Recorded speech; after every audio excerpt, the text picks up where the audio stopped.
Hello friends, Hindi के सभी विद्यार्थियों का हमारे यूट्यूब चैनल एडुफैक्ट के प्लेटफॉर्म पे हार्दिक स्वागत है। दोस्तों, जो भी विद्यार्थी हिंदी से टीजीटी, पीजीटी जैसी परीक्षाओं को दे रहे हैं, DSSB जैसी परीक्षाओं में सम्मिलित हो रहे हैं, उन विद्यार्थियों के लिए आज की हमारी क्लास बहुत ही ज़्यादा इम्पॉर्टेंट होने वाली है। तो दोस्तों, आज की क्लास में हम निर्गुण साहित्य में जो सिख धर्म से संबंधित कवि हैं उनके विषय में अध्ययन करेंगे। हमने पीछे की क्लास में निर्गुण साहित्य या संत साहित्य से संबंधित कवियों के विषय में अध्ययन किया। निर्गुण साहित्य की क्या विशेषताएं हैं, क्या स्वरूप है, उसके विषय में अध्ययन किया। वो क्लास आपको प्लेलिस्ट में मिल जाएंगी। अगर आपने वो अभी तक नहीं देखी हैं तो प्लेलिस्ट में जाके आप वो क्लास देख सकते हैं। आज की हमारी क्लास रहेगी कि निर्गुण साहित्य या निर्गुण भक्ति संबंधी जो धाराएं हैं उसमें जो संत साहित्य या निर्गुण साहित्य है उनके कवियों के विषय में आज हम सिख धर्म से संबंधित कवियों के विषय में अध्ययन करेंगे। तो आइए क्लास शुरुआत करते हैं और बात करते हैं गुरु नानक देव जी की। इनका जो जन्म हुआ था वो 1469 ईस्वी में कार्तिक पूर्णिमा को तलवंडी नामक गांव में ननकाना, जो पाकिस्तान में पड़ता है, वहां पर इनका जन्म हुआ था। इनकी जो मृत्यु है वो 1538 ईस्वी में हुई थी। पिता इनके कालूचंद खत्री और माता तृप्ता थीं। अब इनके दो पुत्र थे, एक तो थे श्रीचंद्र और एक थे लक्ष्मीचंद्र। एक लक्ष्मीचंद्र और श्रीचंद्र। तो इन जो श्रीचंद्र थे उन्होंने उदासी संप्रदाय की स्थापना की थी। इनकी रचनाएं हैं जपू जी।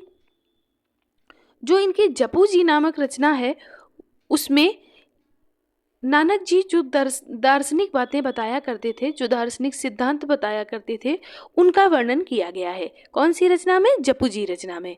नसीहतनामा दूसरी इनकी रचना है।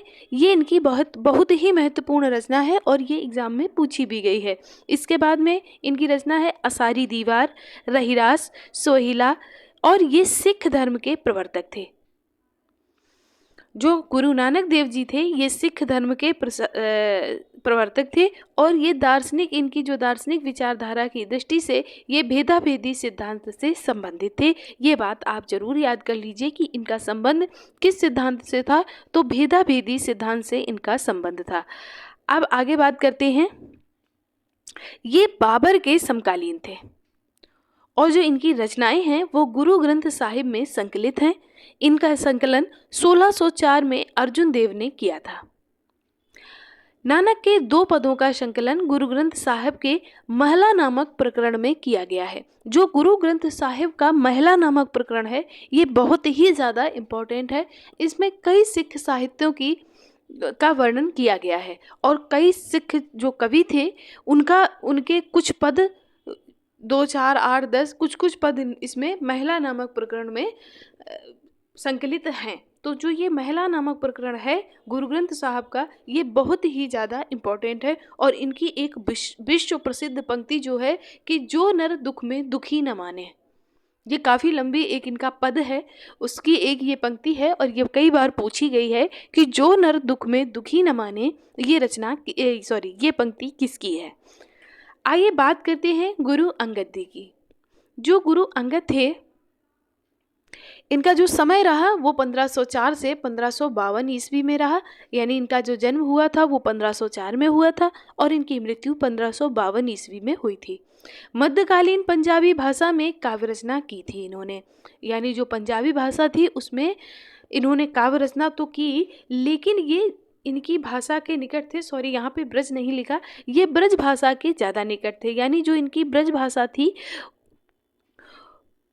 या ये कहें कि इनके जो उपदेश होते थे, जो इनके पद होते थे, वो ब्रज भाषा में होते थे। इनकी जो बोलचाल की भाषा थी वो भी ज़्यादातर ब्रज ही रही है, लेकिन इन्होंने जो काव्य रचना की है वो पंजाबी भाषा में काव्य रचना की है। इनकी विचारधारा और रचना शैली गुरु नानक जी से प्रभावित थी और जो गुरु अंगद देव हैं इन की रचनाओं को इन्होंने ही एकत्रित किया था। यानी जो गुरु अंगद हैं इन्होंने ही गुरु नानक देव की रचनाओं को एकत्रित संकलित करके गुरु ग्रंथ साहब में संकलित किया था। आगे बढ़ते हैं गुरु अर्जुन देव के बारे में। गुरु अर्जुन देव को जहांगीर ने फांसी दे दी थी। लेकिन इनके विषय में बात करते हैं तो इनका जो समय रहा है वो 1563 से 1606 ईस्वी में तक रहा है। 1606 ईस्वी में जहांगीर का एक पुत्र था खुसरो, उसकी मदद करने के इल्ज़ाम में अर्जुन देव को जहांगीर ने फांसी दे दी थी। ये इसका विस्तार पूर्वक अध्ययन हम इतिहास की क्लास में करेंगे। यहाँ पर सिर्फ इतना समझते हैं कि इनकी जो प्रमुख रचनाएं हैं वो कौन सी हैं, तो सुखमनी, 52 अखरी, 12 मासा, ये इनकी बहुत ही ज़्यादा प्रसिद्ध रचनाएं हैं। इनको आप अच्छे से याद कर लीजिएगा। और एक बात ये है कि गुरु ग्रंथ साहिब में इनके 6000 पद संकलित हैं। गुरु ग्रंथ साहब एक ऐसा ग्रंथ है, आज के समय में जो आप गुरुद्वारे में एक चद्दर में ढका हुआ कुछ देखते हैं वो गुरु ग्रंथ साहिब ही रखा है। क्योंकि जब लास्ट 10वें गुरु जो थे उन्होंने गुरु की परंपरा को समाप्त कर दिया था। क्योंकि बाद में जो ये गुरु होते थे ये फिर आनुवंशिक होने लगे थे। लोग अपने बेटे को ही गुरु की पदवी देते थे और अगर बेटा नहीं है तो दामाद को देते थे। इस तरह वो आनुवंशिकता बढ़ती चली गई और सिख धर्म में कुछ कुरीतियाँ भी आने लगी। तो इससे इसके जो 10वें गुरु थे, गुरु तेग बहादुर जी, उन्होंने गुरु की परंपरा को समाप्त कर दिया और गुरु ग्रंथ साहब को ही उसमें प्रधान बना दिया। रचनाओं में शांत रस की प्रधानता है। इनकी जो रचनाएं हैं उसमें शांत रस की प्रधानता है, यानी इनकी रचनाओं में शांत रस ज्यादा देखने को मिलता है। ये सिखों के 5वें गुरु एवं रामदास के तीसरे पुत्र थे।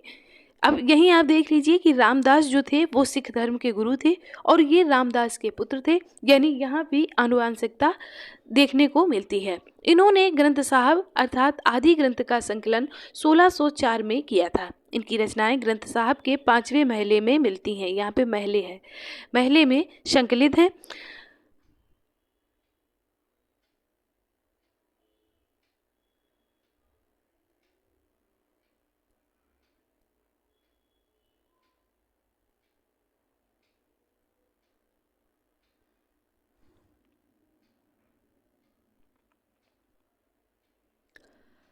अर्जुन देव के 15,675 बंद जो गुरु ग्रंथ साहब में संकलित हैं, जिनमें स्वयं अर्जुन देव के ही 6,204 बंद हैं, अर्थात समस्त गुरुओं में सर्वाधिक इन्हीं के बंद सम्मिलित हैं। जो गुरु ग्रंथ साहब ग्रंथ है सिख धर्म में बहुत ही पवित्र ग्रंथ माना जाता है। उस ग्रंथ में कुल 15,675 बंद संकलित हैं। उसमें से 6,204 पद अर्जुन देव के हैं। अर्थात ये भी कह सकते हैं कि गुरु ग्रंथ साहब में सर्वाधिक पद जो संकलित हैं वो श्री अर्जुन देव जी के ही हैं। ये क्वेश्चन भी आपके एग्जाम में बन सकता है, तो आप याद रखिएगा कि सर्वाधिक पद गुरु ग्रंथ साहब में किसके हैं, तो अर्जुन देव के हैं। कितने हैं, तो 6,204 हैं। अगर ये पूछा जाए कि गुरु ग्रंथ साहब में कितने बंद हैं, तो 15,675 बंद हैं। 1586 में इन्होंने संतों को सर पक्का करवाया था। ये इनके कुछ महत्वपूर्ण कार्य हैं। 1588 में हरमिंदर साहब की नींव रखी। 1590 में तरन तारण नामक तालाब बनवाया। 1593 ईस्वी में करतारपुर नगर बसाया और 1599 ईस्वी में इन्होंने बाउली साहब गुरुद्वारा जो कि लाहौर में पड़ता है उसका निर्माण करवाया था। अब बात करते हैं सिख धर्म से संबंधित अगले संत के, जो हैं निपट निरंजन स्वामी। शिव सिंह सेंगर के अनुसार ये तुलसीदास जी के समकालीन कवि थे। इन्होंने शांत सरसी तथा निरंजन संग्रह की रचना की। ये पॉइंट आप याद रखिएगा।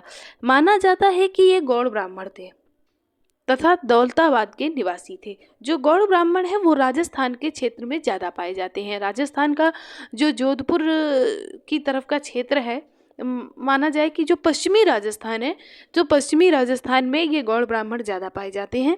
तो गौड़ ब्राह्मणों के ये गौड़ ब्राह्मण थे और दौलताबाद के निवासी थे।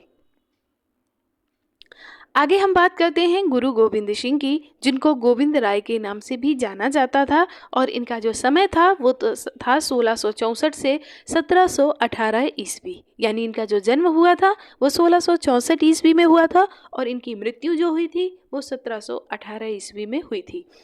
सिखों के ये 10वें एवं अंतिम गुरु थे।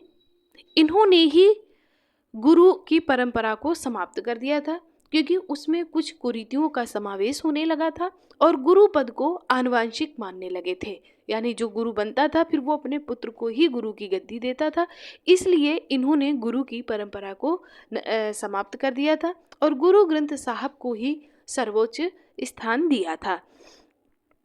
ये गुरु तेग बहादुर के पुत्र थे और गुरु तेग बहादुर जो थे वो सिख धर्म के 9वें गुरु थे। सिख धर्म में कुल 10 गुरु हुए हैं। जो 10वें गुरु थे वो थे गुरु गोविंद सिंह जी। इनकी जो प्रमुख रचनाएं हैं वो आप हर हाल में याद ही कर लीजिएगा।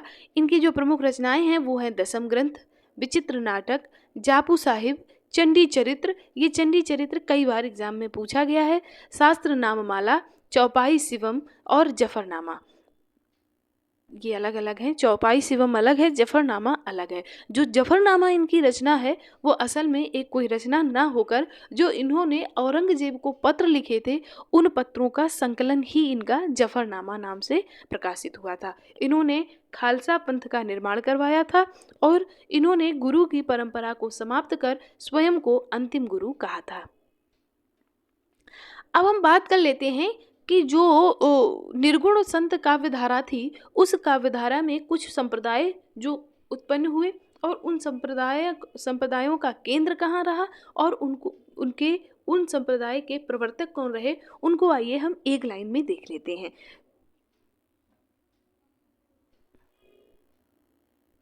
अब यहाँ पर बात करते हैं संप्रदाय की, संप्रदाय, प्रवर्तक और केंद्र। अगर कबीर पंथ की बात करी जाए तो कबीर पंथ के प्रवर्तक थे कबीरदास जी और इसका जो केंद्र है वो कहाँ है, काशी में। सिख संप्रदाय के प्रवर्तक हैं गुरु नानक जी, केंद्र इसका पंजाब में है। और उदासी संप्रदाय के प्रवर्तक श्रीचंद है। श्रीचंद कौन है, तो श्रीचंद गुरु नानक देव के पुत्र हैं।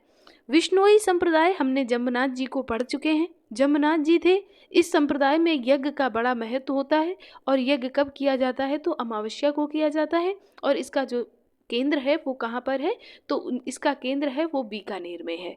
निरंजनी संप्रदाय जिसका हरिदास निरंजनी जी को भी हम पढ़ चुके हैं और इसका जो केंद्र है वो डीडवाना है। डीडवाना में निरंजनी संप्रदाय का केंद्र है। निरंजनी संप्रदाय के जो प्रवर्तक हैं वो हरिदास निरंजनी जी हैं। आगे बढ़ते हैं, लाल पंथ, लालदास को भी हम पढ़ चुके हैं। लालदास ने लाल पंथ की स्थापना की थी और इसका केंद्र अलवर में है। दादू दयाल जी, इनके बारे में भी हम अध्ययन कर चुके हैं। इस दादू दयाल जी ने दादू पंथ की स्थापना की और दादू पंथ का जो केंद्र है वो राजस्थान में है। आगे बात करते हैं बाबा लाल की। बाबा लाल ने बाबा लाली पंथ की स्थापना की थी और इनका जो केंद्र है वो गुरदासपुर में है। गुरदासपुर कहाँ है ये आप हमें कमेंट करके बताएंगे। तो ये थी आज की हमारी क्लास। अगली क्लास में हम अभी आपका और भी है, बात करते हैं बाबरी संप्रदाय की। बाबरी संप्रदाय की स्थापना बाबरी साहिबा ने की थी। उसके बाद में है सतनामी संप्रदाय जिसको जगजीवन दास ने स्थापित किया था और इसका जो केंद्र है वो नरलोन में है। साधु संप्रदाय जिसकी स्थापना संत वीरभान ने की थी और इसका जो केंद्र है वो फर्रुखाबाद में है। जो संप्रदाय हैं इनको आप याद कर लीजिए, ये मिलान के क्वेश्चन में ज़्यादा पूछे जाते हैं। आपको 4 संप्रदाय दे दिए जाएंगे, 4 केंद्र दे दिए जाएंगे या 4 संप्रदाय और 4 उनके प्रवर्तक दे दिए जाएंगे। इस तरह मिलान के क्वेश्चन में ये ज़्यादा पूछे जाते हैं। मलूक पंथ की स्थापना मलूक दास ने की थी। इनका एक प्रसिद्ध दोहा है, मैंने इनके बारे में जब विस्तार से आपको पीछे की क्लास में पढ़ाया है तो मैंने वो दोहा बताया था। आप हमें कमेंट करके बताएं कि इनका एक प्रसिद्ध जो पद है वो कौन सा है। संत पुंडलिक जिन्होंने वारकरी संप्रदाय की स्थापना की थी। शिवदयाल जी ने राधा स्वामी संप्रदाय की स्थापना की थी। बाद में आते हैं अलाउद्दीन हुसैन शाह, जिन्होंने सत्यपीर संप्रदाय की स्थापना की थी। और ये जो सत्यपीर संप्रदाय है ये हिंदू मुस्लिम एकता का प्रतीक माना जाता है। ये आप लिख लीजिएगा, ये पूछा जाता है। ये जो सत्यपीर संप्रदाय है इसको हिंदू मुस्लिम एकता का प्रतीक माना जाता था। तो ये थे आपके कुछ संप्रदाय और उनके प्रवर्तक और उसका केंद्र कहाँ था। और आज हमने सिख कवियों के विषय में भी अध्ययन किया। आगे की क्लास में आप सूफी संबंधित अध्ययन करेंगे। जो सूफी काव्य की विशेषताएं क्या हैं, सूफी काव्य से संबंधित प्रमुख कवि कौन हैं, इनके विषय में आप कल की क्लास में अध्ययन करेंगे। तब तक के लिए आप सभी का धन्यवाद। अगर आपको हमारी वीडियो पसंद आई है तो चैनल को सब्सक्राइब करें, वीडियो को लाइक करें और अपने दोस्तों के साथ शेयर करें ताकि उन्हें भी इसका लाभ मिल सके। बहुत बहुत धन्यवाद।